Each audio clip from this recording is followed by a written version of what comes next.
الحمد لله نحمده ونستعينه ونستغفره ونعوذ بالله من شرور أنفسنا ومن سيئات أعمالنا من يهدي الله فلا مضل له ومن يضلله فلا هادي له أشهد أن لا إله إلا الله وأشهد أن محمدا عبده ورسوله أما بعد أعوذ بالله من الشيطان الرجيم بسم الله الرحمن الرحيم قاف والقرآن المجيد بل عجبوا أن جاءهم منذر منهم فقال الكافرون هذا شيء عجيب أئذا متنا وكنا ترابا ذلك رجع بعيد بارك الله لنا ولكم في القرآن العظيم ونفعنا وإياكم بالآيات وذكر الحكيم إنه تعالى جواد كريم مالك بر رؤوف رحيم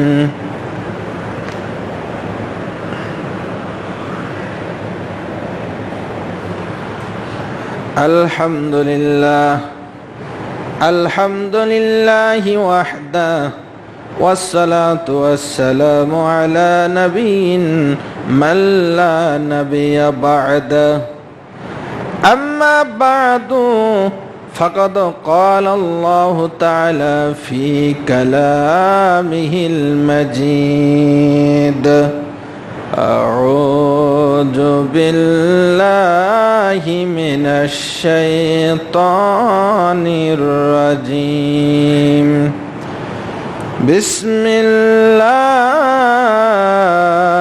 الرحمن الرحيم وما أتاكم الرسول فخذوه وما نهاكم عنه فانتهوا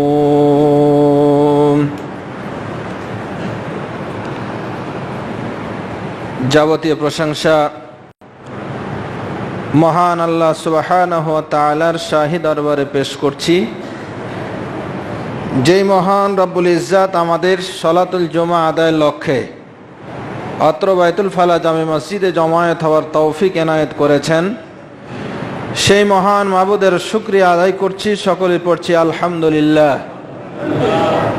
অগণিত দরুদ ও সালাম তাঁর ওই প্রেরিত মহামানব, বিশ্ব মানবতার মুক্তির দিশারি, দো জাহানের নবী মুহাম্মদুর রাসূলুল্লাহ সাল্লাল্লাহু তাআলা আলাইহি সাল্লাতু সাল্লামের প্রতি। সম্মানিত মুসল্লি ইকরাম, আমরা ধারাবাহিক আলোচনা করছি রাসূল আকরাম সাল্লাল্লাহু আলাইহি সাল্লামের জীবন চরিত নিয়ে। আমরা গত পর্বে রাসূল আকরাম সাল্লাল্লাহু আলাইহি সাল্লামের হিজরত নিয়ে কথা বলেছিলাম। আজকে যেহেতু শাবান মাস চলছে, এজন্য আমরা শাবান কেন্দ্রিক কথাবার্তা উপস্থাপনের চেষ্টা করব। সাথে সাথে আজকে বাংলাদেশের স্বাধীনতা দিবস, এই দুইটি বিষয়কে সামনে রেখে আজকের আমার আলোচনার বিষয়বস্তু হচ্ছে শবে বরাত ও স্বাধীনতা। আল্লাহ সুবহানাহু ওয়া তাআলার তৌফিক কামনা করছি রব্বুল আলামিন যেন এই বিষয়ের উপরে কিছু কথা সহি কোরআন এবং সহি হাদিসের আলোকে পেশ করতে পারি। ওমা তৌফিক ইল্লা বিল্লাহ আলাইহি তাওয়াক্কালতু ওয়া ইলাইহি উনীব। সম্মানিত মুসল্লি ইকরাম, রাসূল আকরাম সাল্লাল্লাহু আলাইহি সাল্লাম হিজরত করেছিলেন, যেটি আমরা গত জুমায় আলোচনা করেছি। হিজরতের পরে দ্বিতীয় হিজরি বর্ষে মুসলিম মিল্লাতের উপরে সিয়াম ফরজ হয়। তার আগে রাসূল আকরাম সাল্লাল্লাহু আলাইহি সাল্লাম আশুরার রোজা রাখতেন, নফল সিয়ামগুলো রাখতেন। শাবানের মর্যাদা অত্যন্ত বেশি রমাদানের পরেই, কিন্তু দুর্ভাগ্যজনক হলো সত্য, আমাদের এই সমাজ ব্যবস্থায় এ বিষয়ে অতিরঞ্জিত, কাল্পনিক, ভিত্তিহীন কিছু আমল পরিলক্ষিত হয় যা পরিত্যাজ্য। সম্মানিত মুসল্লি ইকরাম, আরবি 12টি মাসের অন্যতম হলো শাবান, যা রমাদানের পূর্বের মাস। তার মানে আমাদের সামনে অতি আসন্ন পবিত্র মাহে রমাদান। শাবান মাসকে বলা হয় রমাদানের প্রস্তুতির মাস। এ মাস সহ তামাম জিন্দেগানিতে আমাদের করণীয় সম্পর্কে আল্লাহ তাআলা কুরআনুল কারীমের সূরা হাসরের 7 নম্বর আয়াতে বলছেন, ওয়ামা আতাকুমুর রাসূলু ফাখুজুহু ওয়ামা নাহাকুম আনহু ফান্তাহু। আমরা জানি সূরা ফাতিহা হলো কুরআনুল কারীমের সারাংশ। সকল সূরার সারাংশ একটা সূরায় প্রকাশ করা হয়েছে, সূরা ফাতিহা দিয়ে। আবার যদি আমরা গোটা 30 পারা কুরআনুল কারীমকে এক বাক্যে প্রকাশ করতে চাই, এক বাক্যে যদি গোটা কুরআনুল কারীমকে উপস্থাপন করতে চাই, তাহলে সূরা হাসরের 7 নম্বর আয়াতের এই অংশ বিশেষকে আমরা উপস্থাপন করতে পারি। এতটা দামি কথা, এতটা মূল্যবান কথা, এই একটা বাক্যের মধ্যে আল্লাহ তাআলা আমাদের জন্য বিরাট মেসেজ, অনেক কিছু শিক্ষা এর মধ্যে দান করেছেন। আল্লাহ তাআলা বলছেন এই আয়াতাংশের মধ্যে, ওয়ামা আতাকুমুর রাসূলু ফাখুজুহু। আর তোমাদের কাছে আমার রাসূল মুহাম্মদ সাল্লাল্লাহু আলাইহি সাল্লাম যা নিয়ে এসেছেন, যা তোমাদেরকে দিয়েছেন, ফাখুজুহু, সেটাকে আঁকড়ে ধরো। ওয়ামা নাহাকুম আনহু ফান্তাহু, আর রাসূল আকরাম সাল্লাল্লাহু আলাইহি সাল্লাম যা তোমাদের নিষেধ করেছেন, ফান্তাহু, তা বর্জন করে দাও। এই একটি বাক্যের মধ্যেই আমাদের জন্য একটা গাইডলাইন দিয়ে দেওয়া হয়েছে যে রাসূল আমাদেরকে কি দিলেন সেটা জানা, রাসূল আমাদের কি নিষেধ করেছেন সেটা জেনে বর্জন করে দেওয়া। বাস আমাদের জন্য নাজাতের জন্য যথেষ্ট হয়ে যাবে ইনশাআল্লাহ। সে লক্ষ্যেই আমরা রাসূল আকরাম সাল্লাল্লাহু আলাইহি ওয়াসাল্লামের জীবন চরিত নিয়ে আলোচনা করছি, যে রাসূল সাল্লাল্লাহু আলাইহি ওয়াসাল্লাম আমাদেরকে কি দিয়েছেন আর কি বর্জন করতে বলেছেন। সম্মানিত মুসল্লি ইকরাম, মানব জীবনের এমন কোনো দিক ও বিভাগ নেই যে বিষয়ে রাসূল আকরাম সাল্লাল্লাহু আলাইহি ওয়াসাল্লামের নির্দেশনা দেন নাই। জীবনের সকল দিক ও বিভাগে আল্লাহ রাসূল মুহাম্মদ সাল্লাল্লাহু আলাইহি ওয়াসাল্লাম আমাদের জন্য আদর্শ রেখে গেছেন। আমরা সাধারণত মনে করেছি যে নামাজ, রোজা, হজ, যাকাত এইগুলোর মধ্যেই শুধু রাসূলের আদর্শ, অন্যান্য জাগতিক বিষয়ে সমাজ সংসার, সমাজনীতি, অর্থনীতি, রাজনীতি ইত্যাদি বিষয়ে রাসূল সাল্লাল্লাহু আলাইহি ওয়াসাল্লামের কোনো ধারণা নেই। এগুলো আমাদের জন্য প্রযোজ্য নয়, ভিত্তিহীন কথা।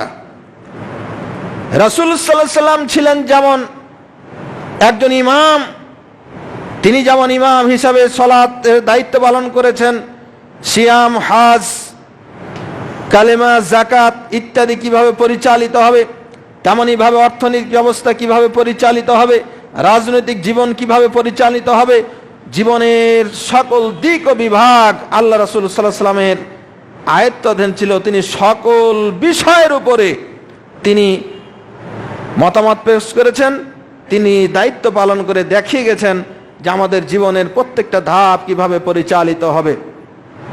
দুর্ভাগ্যজনক হলো সত্য, আমাদের সমাজ ব্যবস্থায় আমরা রাসূলের আদর্শগুলোকে আমরা মসজিদের মধ্যে আবদ্ধ করেছি।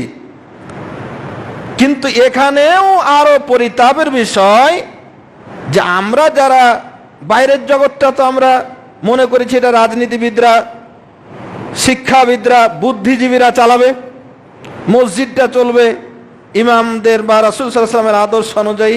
কিন্তু দুর্ভাগ্যজনক সত্য, এখানেও রাসূল আকরাম সাল্লাল্লাহু আলাইহি ওয়াসাল্লামের নির্দেশনা অনুসৃত হয় না। এখানেও ওরা যেমন দুনিয়ার ক্ষেত্রে গজামিল দিয়ে ইচ্ছা অনুযায়ী সমাজ পরিচালনা করছে, রাষ্ট্র পরিচালনা করছে, আমরা ধর্মীয় লেবাসধারী ইমামরাও আজকে আমাদের ইচ্ছা মতো খেয়াল খুশি অনুযায়ী শরীয়তের মসলাগুলি আমরা বিবৃত করে চলেছি।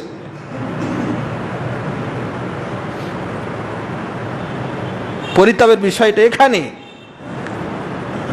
রাসূল আকরাম সাল্লাল্লাহু আলাইহি সাল্লাম শাবানের বিষয়ে যে নির্দেশনা দিয়েছেন, লম্বা কথা, আমরা ইতিপূর্বের বছরগুলোতে আমরা বিস্তারিত আলোচনা করেছি। আজকে যেহেতু দুইটা বিষয় অ্যাড করেছি, শবে বরাত এবং স্বাধীনতা, সেহেতু সংক্ষেপে আমি কয়েকটি কথা উপস্থাপনের চেষ্টা করব।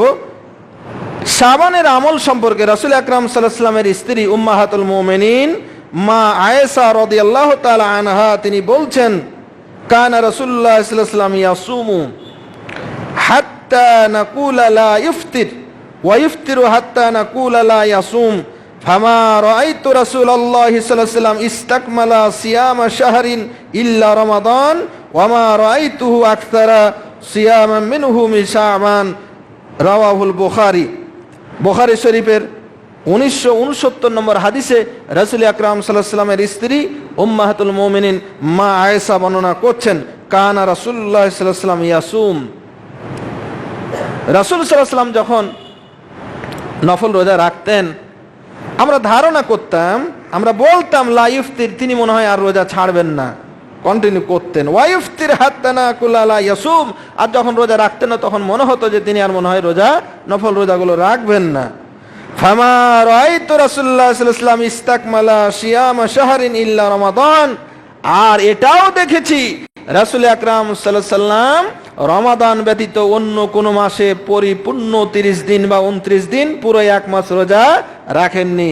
এক মাস রোজা রেখেছেন শুধুমাত্র রমাদানের ফরজ সিয়াম। ওয়া মা রাআইতু আকসারা সিয়ামান মিনহু ফি শাবান, আর এটাও দেখেছি, মা আয়েশা বলছেন, আমি এটাও দেখেছি শাবান মাসে আল্লাহ রাসূল সাল্লাল্লাহু আলাইহি ওয়াসাল্লাম যতটা রোজা রেখেছেন অন্য কোন মাসে ততটা রাখেননি। কারণ অন্য মাসে তিনি রেখেছেন যে পরিমাণ, শাবানে রেখেছে তার চেয়ে বেশি, আর রমাদান মাস পরিপূর্ণ রেখেছেন। হযরতে আয়েশা আরেকটি হাদিস বর্ণনা করছেন, এটি বুখারী শরীফের 1970 নম্বর হাদিস। তিনি বলছেন, قالت لم يكن النبي صلى الله عليه وسلم يصوم شهرا أكثر من شعبان فإنه كان يصوم شعبان كله وكان يقول خذوا من الأعمال ما تطيقون فإن الله لا يمل حتى تملوا وأحب الصلاة إلى الليل ما داوم عليه وإن قلت وكان إذا صلى صلاة داوم عليه। রাসূল আকরাম সাল্লাল্লাহু আলাইহি ওয়াসাল্লামের স্ত্রী মা আয়েশা বলছেন, লাম ইয়াকুনিন নবী সাল্লাল্লাহু আলাইহি ওয়াসাল্লাম ইয়াসুমু শাহরা শাহরিন মিন আকসারা মিন শাবান, রাসূল আকরাম সাল্লাল্লাহু আলাইহি সাল্লাম শাবান মাসে তিনি অনেক রোজা রাখতেন। রমাদানের বাইরে অন্যান্য মাসের তুলনায় শাবানে অনেক বেশি রোজা রাখতেন। কেমন? কানা ইয়াসুমু শাবান কুল্লা, প্রায় পুরো মাসটাই তিনি এই মাসে রোজা রাখতেন, দুই একটা বাদ দিতেন। ওয়া কানা ইয়াকুল, এবং তিনি বলতেন খুযু মিনাল আমাল মা তুতিকুন, তোমাদের সাধ্য অনুযায়ী। আল্লাহ রাসূল করতেন, মানে আমাদের উপর চাপিয়ে দেন নাই যে পুরোটাই শাবান রোজা রাখো, এবং বলতেন যে তোমাদের সাধ্য অনুযায়ী তোমরা এটা পালন করবে। ফাইনাল্লাহা লা ইয়ামুল্লু হাত্তা তামুল্লু, আল্লাহ তাআলা তোমরা যতক্ষণ পর্যন্ত ঢিল না দেবে আল্লাহ তোমাদের ঢিল দেবেন না। তার মানে তোমাদের সাধ্য অনুযায়ী তোমরা আমল করো, আল্লাহ তাআলা তোমাদের তাতে বরকত দান করবেন। রাসূল আকরাম সাল্লাল্লাহু আলাইহি ওয়াসাল্লাম বললেন আরো, ওয়া হাব্বুস সালাতি ইলান নবী সাল্লাল্লাহু আলাইহি ওয়াসাল্লাম মা দাওয়ামা আলাই ওয়া ইন কাল্লাত, রাসূল আকরাম সাল্লাল্লাহু আলাইহি ওয়াসাল্লামের কাছে ওই নামাজটাই বেশি পরিপূর্ণ ছিল যেটা কন্টিনিউ করা হয়, যদিও সেটা কম হয়। ওয়া কানা ইযা সাল্লা সালাতান দাওয়ামা আলাই, আর রাসূল সাল্লাম যখন কোনো সালাত আদা করতেন সেটা কন্টিনিউ করতেন। সম্মানিত মুসল্লি কিরাম, অনেক কথা আছে। এই হাদিসের সালাতের কথা আসলো এবং সিয়ামের কথা আসলো। নফল সালাত এবং নফল সিয়ামের দুটা বর্ণনা এখানে আসলো। আর আমাদের জন্য যেই করণীয়টি রাসূল আকরাম সাল্লাল্লাহু আলাইহি ওয়াসাল্লাম বললেন সেটি হলো আবু দাউদ শরীফের 2337 নম্বর হাদিস। রাসূল আকরাম সাল্লাল্লাহু আলাইহি ওয়াসাল্লাম বলছেন, ইজান তাসাফা শাবান ফালা তাসুমু, শাবানের যখন অর্ধেক হয়ে যায় তখন তোমরা আর সিয়াম পালন করো না। আবু হুরায়রা থেকে আরেকটি হাদিস বর্ণিত আছে তিরমিজি শরীফের 738 নম্বর হাদিস, ইজা বাকিয়া নিসফু মিন শাবান ফালা তাসুমু, যখন শাবানের অর্ধেক বাকি থাকে অর্থাৎ 15 দিন থাকে তখন আর তোমরা সিয়াম পালন করো না। আরো অনেক হাদিস আছে যেগুলো কোনটা জাল কোনটা জয়ীফ, সব মিলিয়ে এখানে সিয়ামের কথা বলা হলো এবং সালাতের কথা বলো। আমরা এর ব্যাখ্যা বলছি। তো আমরা যদি এই সিয়ামটা রাখি, কয়দিন রাখবো? আল্লাহ রাসূল সাল্লাল্লাহু আলাইহি ওয়াসাল্লামের হাদিস প্রমাণ করছে যে আল্লাহ রাসূল এই মাসে বেশি রোজা রাখতেন, তার মানে আমরা এই মাসে বেশি সিয়াম পালন করব। আল্লাহ রাসূল এই মাসের প্রায় পুরোটাই করতেন, দুই একদিন বাদ দিতেন। আর আমাদের জন্য বললেন যে সাধ্য অনুযায়ী, এবং একেবারে স্পষ্ট করে দিলেন দুইটি হাদিস দ্বারা যে যখন অর্ধেক হয়ে যায় তখন শেষের অর্ধেকে তোমরা আর সিয়াম পালন করো না, নিষেধ করে দিলেন। তার মানে আমাদের জন্য সুযোগটা থাকছে 1 থেকে 15 তারিখ পর্যন্ত। শাবান মাস আসলে আমাদের সাধারণত অনেক প্রশ্ন আসে সরাসরি বা মোবাইলে, যে এই শবে বরাতের রোজা কবে, শাবানের রোজা কবে। এক্ষেত্রে অগ্রিম বলে নেই, পরে হয়তো ভুলে যাব, যে শাবানের রোজা হলো 1 থেকে 15 তারিখ পর্যন্ত। আসল কথা 1 থেকে 15 তারিখ পর্যন্ত। বিশেষ করে নিসফে শাবান আমরা যেন ওটাকে রাখি, কারণ নিসফে শাবানের অনেকগুলো ফজিলতের কথা বর্ণিত হয়েছে। নিসফে শাবান মানে মধ্য রজনী, 14 তারিখ দিবাগত রাত। এটাকে আমরা ঠিক রেখে আমরা 1 থেকে 15 তারিখ পর্যন্ত সিয়াম পালন করতে পারি। তবে যারা প্রতি মাসেই আইয়ামে বীজ পালন করেন, 13, 14, 15 পালন করেন, সিয়াম পালন করেন, এ মাসেও তারা 13, 14, 15 রাখবেন। তাতে 2 সিয়ামেরই সে সওয়াব প্রাপ্ত হবেন। 1 আইয়ামে বীজ, 2 শাবান, শাবানের রোজা এবং আইয়ামে বীজের রোজা, 2 ধরনের নফল সিয়ামের সওয়াব ব্যক্তি পেয়ে যাবেন। যারা আমরা ইতিপূর্বে করি নাই, এখন আমাদের আজকে 11 তারিখ, কালকে 12, 13, 14, 15, মঙ্গলবার হচ্ছে 15 তারিখ, আমরা 4টিও করতে পারি, 3টিও করতে পারি, 2টিও করতে পারি। আমরা আমাদের সুযোগ এখন এ কটা দিন আমরা আমল করতে চেষ্টা করি। আল্লাহ তাআলা আমাদের তৌফিক দান করুন, আল্লাহুম্মা আমিন। সম্মানিত উপস্থিতি, এই যে সিয়ামগুলো যদি আমরা রাখি আমাদের লাভ কি? লাভের কথা আল্লাহ রাসূল মোহাম্মদ রসুল্লাহ সাল্লাল্লাহু আলাইহি সাল্লাম বেশ কিছু হাদিস বলেছেন, আমি সংক্ষেপে বলছি। আল্লাহ রাসূল সাল্লাল্লাহু আলাইহি সাল্লাম বলছেন, মান সামা ইয়াওমান ফি সাবিলিল্লাহি বাআদাল্লাহু ওয়াজহাহু আনিন নারি ৭০ খরিফা। বুখারী শরীফের ৮৪০, মুসলিম শরীফের ২৬০৩ নম্বরের হাদিস। রাসূল আকরাম সাল্লাল্লাহু আলাইহি সাল্লাম বলছেন, মান সামা ইয়াওমান ফি সাবিলিল্লাহ, আল্লাহর রাস্তায় বা আল্লাহকে সন্তুষ্ট করার জন্য যারা একটা সিয়াম রাখবে, একটা দিন যারা সিয়াম পালন করবে, আল্লাহ তাআলা তার মুখমণ্ডলকে জাহান্নামের আগুন থেকে ৭০ বছরের দূরের পথে রেখে দেবেন। সুবহানাল্লাহ। মুখকে রাখবেন মানে বডি আলাদা করে দিবেন কি আল্লাহ? না, মুখ বলতে গোটা চেহারায় গোটা বডি বোঝানো হয়েছে। অর্থাৎ এই সিয়াম পালনকারীকে আল্লাহ তাআলার সন্তুষ্টির জন্য যারা করবে তাদেরকে জাহান্নাম থেকে ৭০ বছরের দূরের পথ। কিসে যাবেন? হেঁটে না ট্রেনে না প্লেনে? যাতেই যান, হেঁটেও যদি যান ৭০ বছর কত হাঁটবেন চিন্তা করা যায়?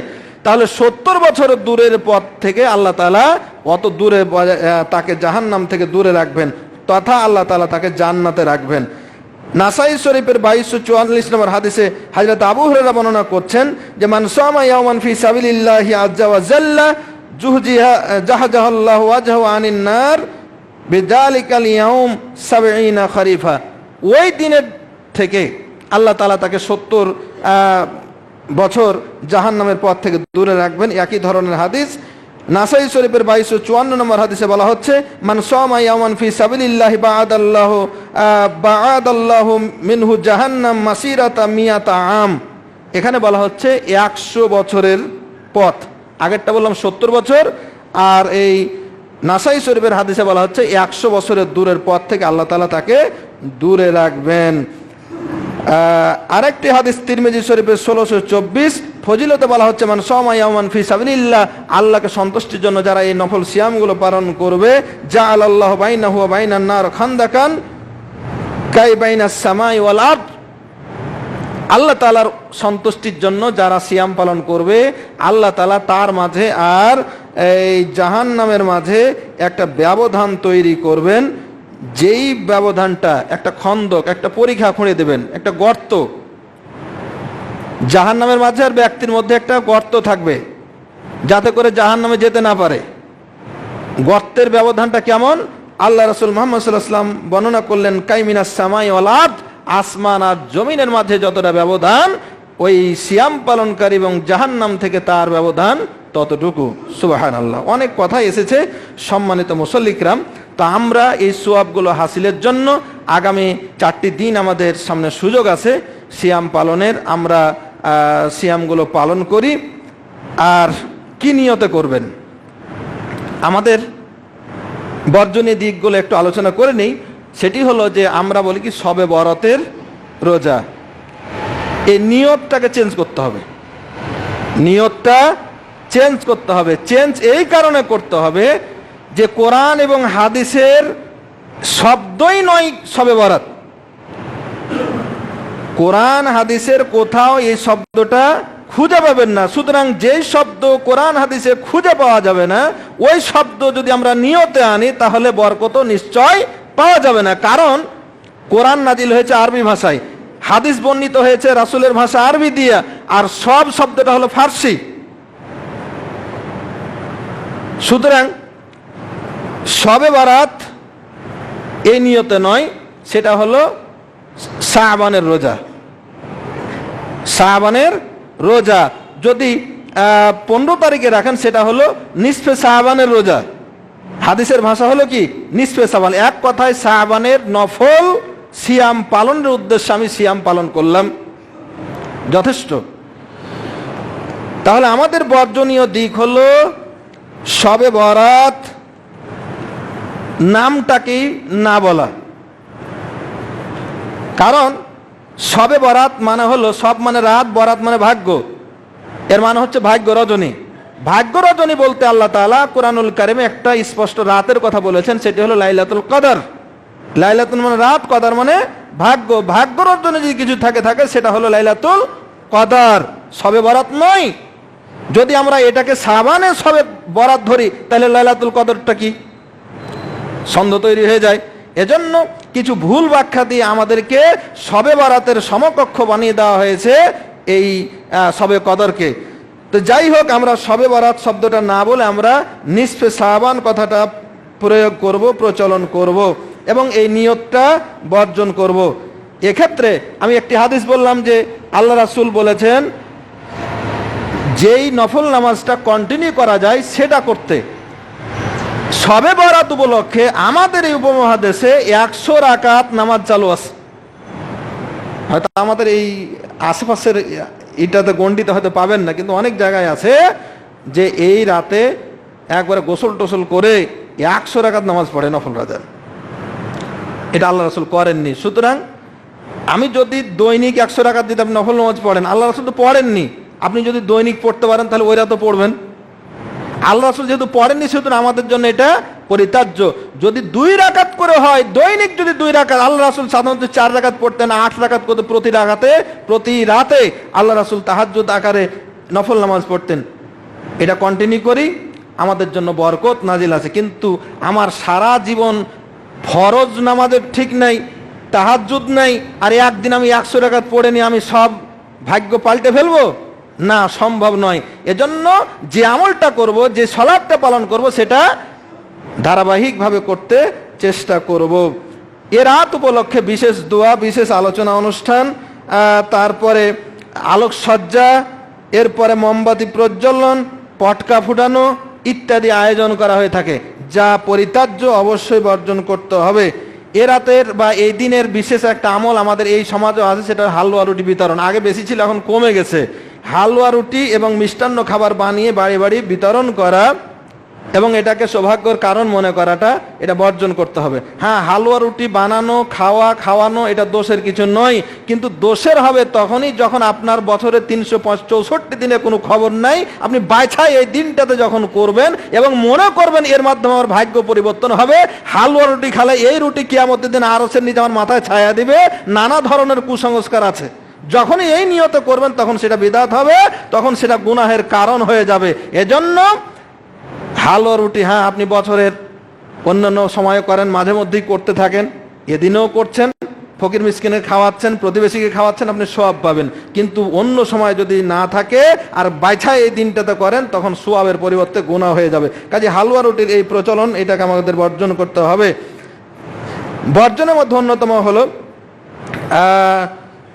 এদিনে ব্যাপকভাবে একটা গোরস্থান জিয়ারতের একটা হিড়িক দেখা যায়।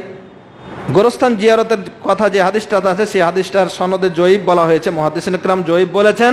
সুতরাং কবর জিয়ারত আমরা করতেই পারি। আল্লাহ রাসূল বলছেন, জুরুল কুবুরা ফাইন্নাহু তুযাক্কিরুল মাউত, তোমরা কবর জিয়ারত করো কারণ এতে মৃত্যুকে স্মরণ হয়। আমরা মসজিদ থেকে দোয়া করলেও মাইয়েতের জন্য দোয়া হবে, বাড়িতে থেকে দোয়া করলেও মাইয়েতের জন্য দোয়া হবে, কিন্তু কবরে যাই কেন? মাইয়েতের লাভের জন্য যাই না, আমাদের নিজের লাভের জন্য যাই। ভালো করে মনে রাখবেন যে হুজুর একটু চলেন, তার বাপের একটু দোয়া করে দেন, আচ্ছা যাবো, ঠিক আছে, যাওয়াটা দোষের নাই, না গেলে মন খারাপ করবেন, এই মন খারাপটা ত্যাগ করতে হবে। আমরা সবাই মিলে যাব দোয়া করার জন্য। এখানে ওখানে গিয়ে যদি আমরা মাইয়েতের জন্য দোয়া করি, এখানে মাইয়েতের কোনো লাভ নাই। আমি মসজিদ থেকে দোয়া করলো মাইয়েত উপকৃত হবে, আমার ঘর থেকে দোয়া করলো মাইয়েত উপকৃত হবে। লাভ লস যেটা, সেটা হলো আমাদের। আমরা যদি কবরস্থানে যেয়ে দোয়া করি তাহলে আমাদের লাভ। ফাইন্নাহু তুযাক্কিরুল মাউত, কেননা কবরে গেলে আমাদের মৃত্যুকে বলে স্মরণ হয় যে আমার বাপ চলে গেল, আমার দাদা চলে গেল, আমার এই পরিচিত জনরা এতগুলো সব এখানে মাটির সাথে মিশে গেছে। কোথায় তাদের শান শকত, কোথায় তাদের বাড়ি গাড়ি, কোথায় তাদের ক্ষমতা, প্রভাব, প্রতিপত্তি, আজ মাটির সাথে মিশে গেল। আজকে আমার অহংকার করার কিচ্ছু নাই, গর্ব করার কিচ্ছু নাই, আমরাও একদিন মিশে যাব। এই যে অহংকারটা চূর্ণ করার একটা সবক হাসিলের জায়গা হচ্ছে গোরস্থান। এজন্য আমরা গোরস্থানে যাব, অন্য সময়ে যেমন যাব, অন্য সময় যদি যেয়ে থাকি আমরা এদিনে গেল আমাদের কোনো ক্ষতি নেই, লাভই আছে। কিন্তু আমি বছরের কোন সময় কবরস্থানে গেলাম না আর আমি বাইছা ওই দিনই গেলাম, লস আছে। এজন্য আমরা এই বিশেষভাবে এই প্রচলনটাকে যে আমরা কন্টিনিউ করি, আর যেন বাইছা ওই দিনই খালি কবর জিয়ারত করবো, 12 মাস আর কোনো খবর নাই, এমনটি যেন না করি। আর একটা প্রচলন আছে মহিলা জগতে, যে সমস্ত বিধবা নারীরা স্বামী মারা গেছে, ওরা মনে করে, এটা প্রচলিত মহিলা হাদিস, বাইরেতে গিয়ে মা বোনদেরকে বলবেন কথাগুলো, আর এই যে আমি রেকর্ড করছি রেকর্ডটাও শোনাবেন। হ্যাঁ, তো তারা মনে করে যে এই রাতে তাদের মৃত্যু স্বামীরা তাদের বাড়িতে ফিরে আসে, তাদের আত্মা ফিরে আসে, নাউজুবিল্লাহ, হিন্দুয়ানি চাল। হ্যাঁ, তারা মনে করে এই রাতে যেহেতু আমাদের স্বামীরা ফিরে আসবে, এজন্য কিছু ভালো সাজসজ্জা করে ভালো কিছু খাবার দাবার রান্না করে মোমবাতি জ্বালিয়ে বা বাতি জ্বালিয়ে স্বামীর জন্য অপেক্ষা করবে, নাউজুবিল্লাহ।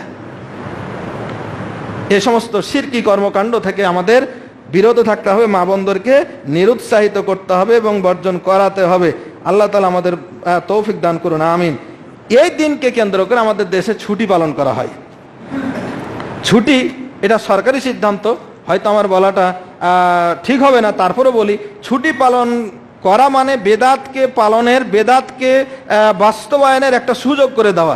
যদি ছুটি না থাকে তাহলে এতগুলো করার কিন্তু আসলে কোনো সুযোগ থাকে না। এজন্য সহি আকীদার যদি কোনো শাসক ক্ষমতায় অধিষ্ঠিত হয় তাহলে এই ছুটি আর থাকবে না ইনশাআল্লাহ। সুতরাং যারা ক্ষমতাসীন, আল্লাহ তাআলা তাদেরকে এ বিষয়টা উপলব্ধি করার তৌফিক দান করুন, আল্লাহুম্মা আমিন। সম্মানিত মুসল্লি কিরাম, শবে বরাত সম্পর্কিত যে বিষয়গুলো বর্জনীয় আমি উল্লেখ করলাম একটি একটি করে, আরও কিছু থাকতে পারে, ছুটে গিয়ে থাকতে পারে।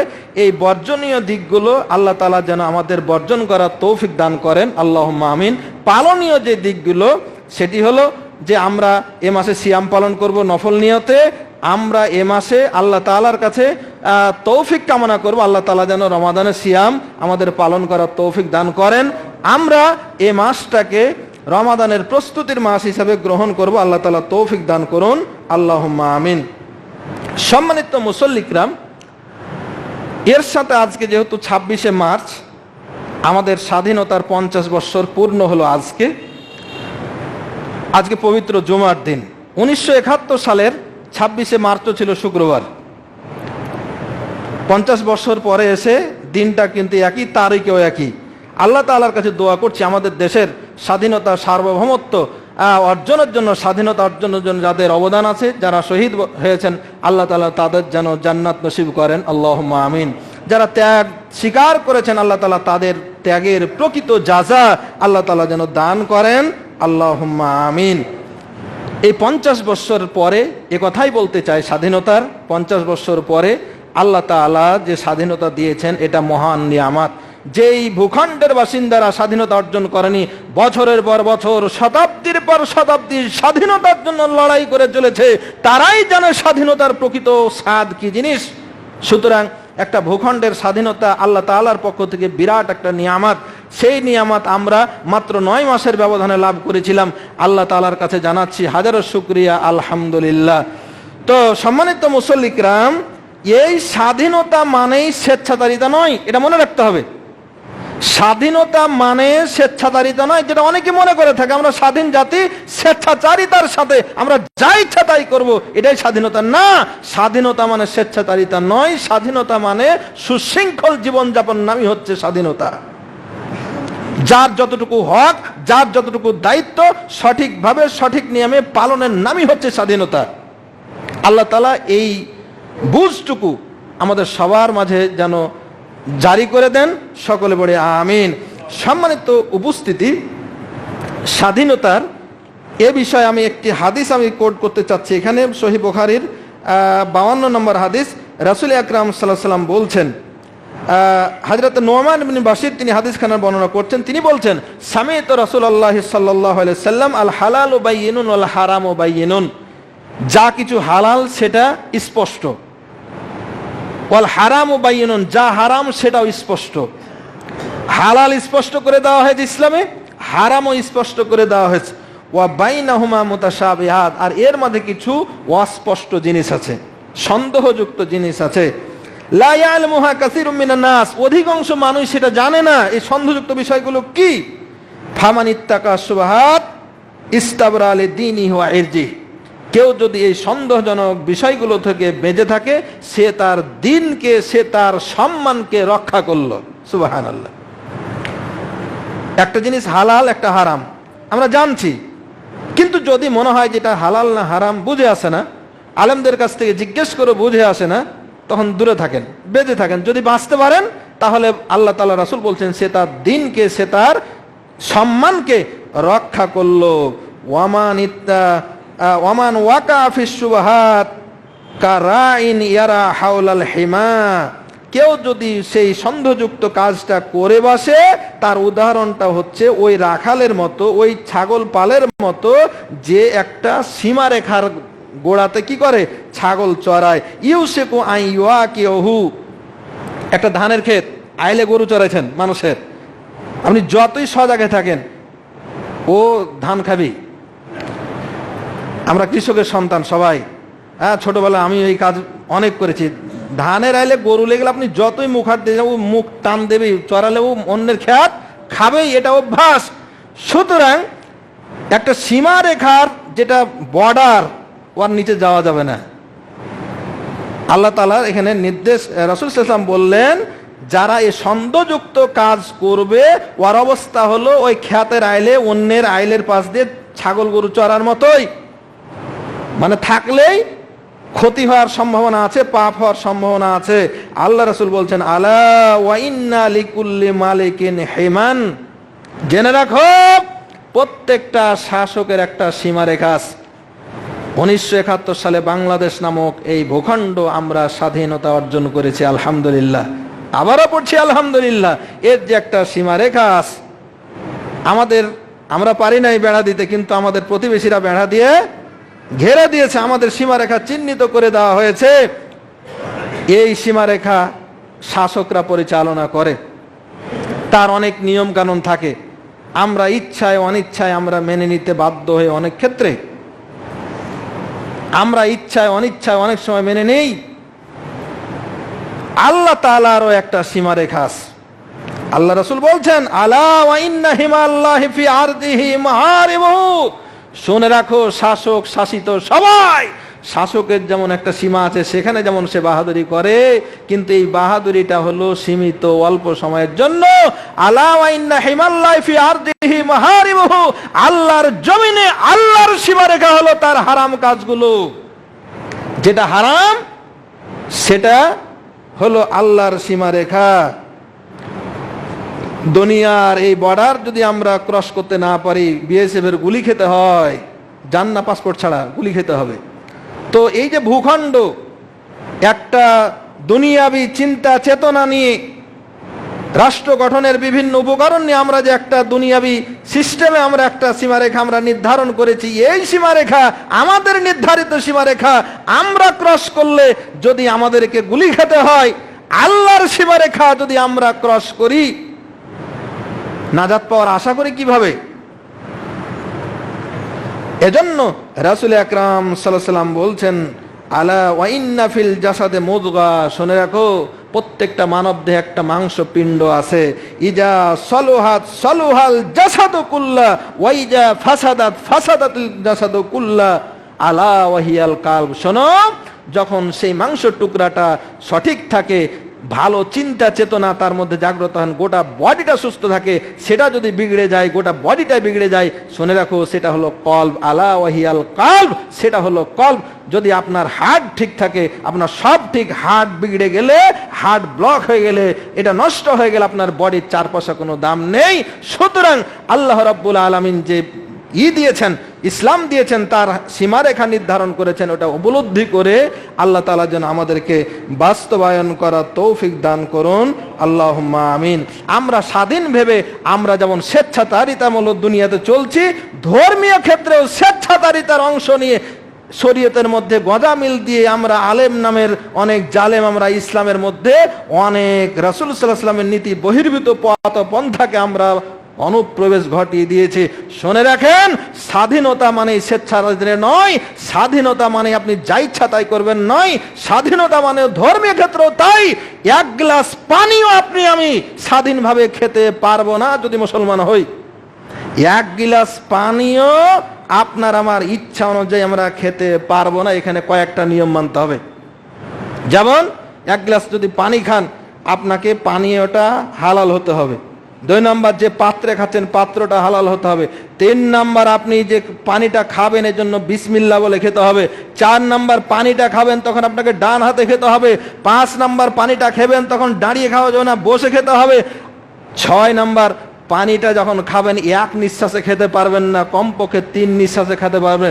7 নাম্বার, পানিটা যখন খাবেন তখন পানির মধ্যে নিঃশ্বাস ছাড়া যাবে না। যে আমরা যে নিঃশ্বাস ছাড়ি, অনেক সময় চাই আমরা ফুম দিয়ে জুড়াই, এটা করা নিষেধ, করা যাবে না, কারণ আমরা যে বাতাসটা বের করি সেটা ক্ষতিকর। সুতরাং আল্লাহ রাসূল সেই বিজ্ঞান আগে আবিষ্কার করে দিয়েছেন যে পানির পাত্রে তোমাদের নিঃশ্বাস ফেলবে না।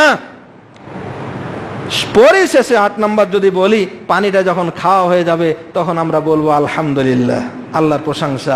এই সিস্টেমটা ফলো করা ছাড়া এই পানি পান আপনার আমার জন্য শরীয়ত সম্মত নয়। 1 গ্লাস পানি পান যদি আমরা স্বাধীনভাবে করতে না পারি, তাহলে আমার গোটা জীবন এমনি এমনি কি করে চলতে পারে স্বাধীনভাবে? ধর্ম কর্ম কি করে আমার ইচ্ছা অনুযায়ী হতে পারে? সম্মানিত উপস্থিতি, আসুন আমরা এই পবিত্র শাবান মাসে এতটুকুই মেসেজ দিতে চাই যে আমরা যে ভুলের মধ্যে জড়িত, স্বাধীনতাকে আমরা পুঁজি করে যে স্বেচ্ছাচারিতার মধ্যে হাবুডাবু খাচ্ছি, স্বেচ্ছাচারিতা পরিহার করে সুশৃঙ্খল জীবনযাপনে অভ্যস্ত হই। আর যারা অভ্যস্ত হবে না, ক্ষমতা দেখাবে, দম্ভ দেখাবে, অহমিকা দেখাবে, তাদেরকে আমরা একটু ধরার চেষ্টা করি, এই ভাই থামো, তুমি ক্ষতি করো না। একটা হাদিস উদ্ধৃত করে শেষ করে দিচ্ছি। রাসূল আকরাম সাল্লাল্লাহু আলাইহি ওয়াসাল্লাম, এটি সহিহ বুখারীর 26 নম্বর হাদিস, বঙ্গানুবাদটা এই ধরনের। আল্লাহ রাসূল বলছেন যে এই যারা সন্দেহমূলক কাজ করে, যারা ক্ষতির মধ্যে আবদ্ধ থাকে, তাদের উদাহরণটা রাসূল দিয়েছেন একটা নৌকার মতো। দোতলা একটা নৌকা, যার নিচে জায়গা উপরে জায়গা। তো লটারি হলো, একদল জায়গা পেল নিচতলায় আর একদল উপর তলায়। রাসূল আকরাম সাল্লাল্লাহু আলাইহি ওয়াসাল্লাম বলছেন, নিচের লোকরা পানি আনার জন্য উপরে যায়, ছাদে যায়, ছাদ থেকে তখন বালতিতে করে নদীর পানি তুলে দিয়ে ব্যবহার করে। তো উপরতলার মানুষের কাছে যখন যায় তখন ওরা বিরক্ত হয়, কষ্ট মনে করে, এজন্য ওদের তোর কাছে যাচ্ছি তখন তোরা কি করছিস, বিরক্ত বোধ করছিস, আমাদেরকে খারাপ মনে করছিস, ঠিক আছে তোর উপরতলা পানি আনতে যাব না, ঠিক আছে একটা কুড়াল নিয়ে আবার আমার পানি তোমার তলাতে আস। সুতরাং তোয়ালার তো ফুটা করতে লাগলো। এখন উপরতলার লেগ দেখে বললো, এই ভাই কি ব্যাপার, তুমি তোমার মাথা খারাপ হয়ে গেছে, কেন তুমি তলা ফুটা করছো?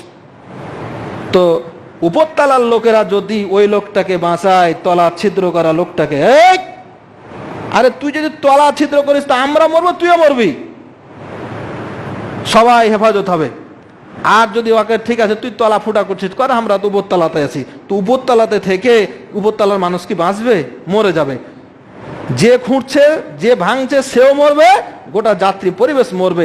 এই চমৎকার উদাহরণটি রাসূল আকরাম সাল্লাল্লাহু আলাইহি ওয়াসাল্লাম বুখারী শরীফের মধ্যে পেশ করেছেন। এটা আমাদের জন্য অত্যন্ত চমকপ্রদ একটা উদাহরণ হতে পারে। আমাদের সমাজের যারা পাপ কাজে, খারাপ কাজে রত আছি, আমরা মনে করছি ও করছে করুক, আমি ভালো তো নাই মন্দ তো নাই, সবাই ডুবে মরতে হবে, ও আর গলা চিপে ধরতে, এই বেটা করতে পারবি না।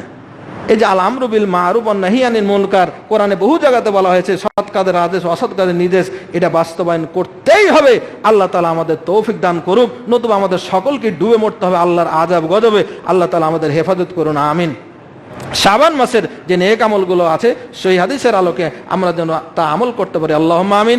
স্বাধীনতার এই 50 বছর পূর্তি অনুষ্ঠানে আবারও দোয়া করছি, স্বাধীনতা যারা আমাদেরকে এনে দিয়েছেন, বাংলাদেশ স্বাধীনতা, তাদের জন্য আমরা জান্নাত কামনা করছি, আল্লাহুম্মা আমিন। এই স্বাধীনতাকে পুঁজি করে যারা স্বেচ্ছাচারিতার অংশ নিয়ে যারা লুটা খাচ্ছে, তাদের জন্য দোয়া করে আল্লাহ তাদেরকে হেদায়েত দেন। স্বাধীনতাকে পুঁজি করে চেতনার দোহাই দিয়ে যারা এটাকে নাস্তিকতার দিকে নিয়ে যাচ্ছে, আল্লাহ তাআলা তাদেরকে হেদায়েত দান করুন, আমিন। আল্লাহ রাব্বুল আলামিন আমাদের সকলকেই স্বাধীনভাবে ঈমান ইজ্জত নিয়ে দুনিয়া এবং আখিরাতে যেন বসবাস করার তৌফিক দান করেন, আমিন।